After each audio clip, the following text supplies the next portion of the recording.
ஏசாயா 61:7 உங்கள் வெட்கத்துக்கு பதிலாக இரண்டந்தனையாய் பலன் வரும், லட்சைக்கு பதிலாக தங்கள் பாகத்தில் சந்தோஷப்படுவார்கள். அதிநிமித்தம் தங்கள் தேசத்தில் இரட்டிப்பான சுதந்திரம் அடைவார்கள், நித்திய மகிழ்ச்சி அவர்களுக்கு உண்டாகும். Isaiah chapter 61 verse 7.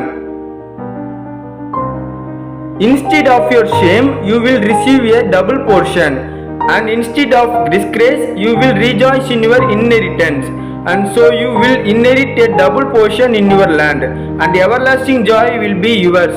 Amen.